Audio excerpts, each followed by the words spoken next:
আসসালামু আলাইকুম। আকানি online YouTube চ্যানেলের পক্ষ থেকে আপনাদেরকে জানাচ্ছি আন্তরিক অভিনন্দন শুভেচ্ছা।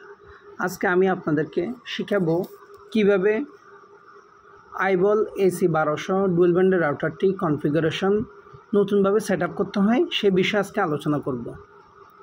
সর্বপ্রথম আপনার মোবাইলে যদি ইন্টারনেট কানেকশন না থাকে রাউটারটি কানেকশন করে নিতে হবে। তারপরে যে কোনো একটা ব্রাউজার চলে যাবেন 192.168.0.1 ওটা অথবা 192.168.1.1 ক্লিক করলে আপনার রাউটার পেজে ঢুকবে। দেখেন সর্বপ্রথম আপনি ওয়াইন সেটিংয়ে চলে যাবেন, কারণ এটা হচ্ছে ইন্টারনেট সেটিং। কেউ যদি পিপি অপশন ব্যবহার করে সেক্ষেত্রে অবশ্যই পিপিও অপশনটা সিলেকশন করে নিতে হবে।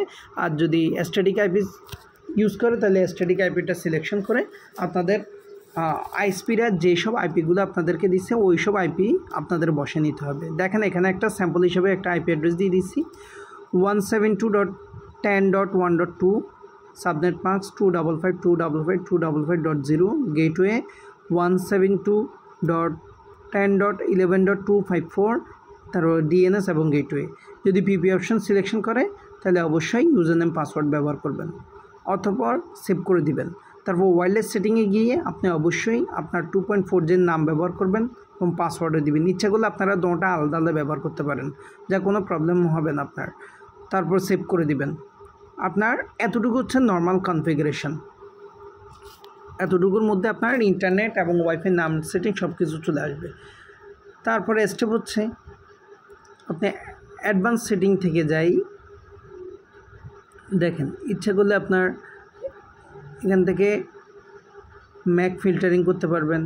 ম্যাক ফিল্টারিং করলে আপনার হোয়াইট লিস্ট ব্ল্যাক লিস্ট আছে। যদি আপনার কোনো মোবাইলকে অথবা ডিভাইসকে ব্লক করতে চান তাহলে ব্ল্যাক লিস্টের মাধ্যমে ওই ডিভাইসগুলো ম্যাকগুলো এখান থেকে বসাই তারপর কাজগুলো করে নিতে পারবেন।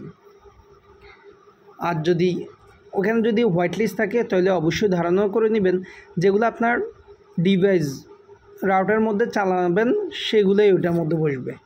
তারপর অ্যাডের মধ্যে ক্লিক করে নতুন করে আস্তে আস্তে করে সেভ করে নেবেন। এটা হচ্ছে হোয়াইট লিস্ট আর ব্ল্যাক লিস্টের মধ্যে তফাৎ।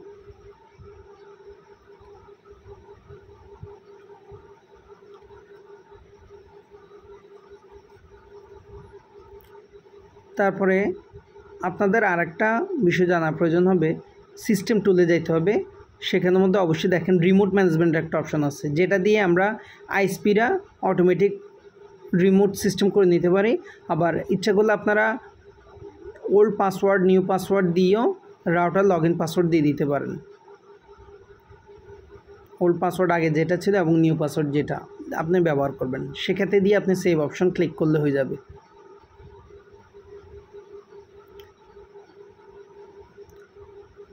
আপনার এতটুকু লাগবে। আর রিমোট ম্যানেজমেন্ট লাগবে, আপনার জন্য লাগবে না, যারা আইএসপি শুধু তাদের জন্য লাগবে। এটা নর্মালি ডিসেবল থাকবে, ওইটা এনেবল করে আপনার আইপি অ্যাড্রেসের মধ্যে 0.0.0.0 দিয়ে সেভ করে দিলে হয়ে যাবে। আর কোনো আপনাদের আপাতত কাজ নাই।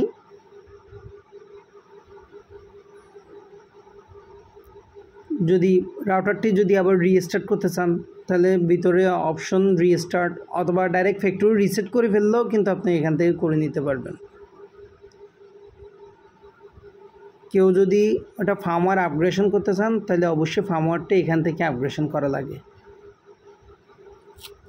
যদি আমাদের ভিডিওটি ভালো লেগে থাকে অবশ্যই পাশে থাকবেন।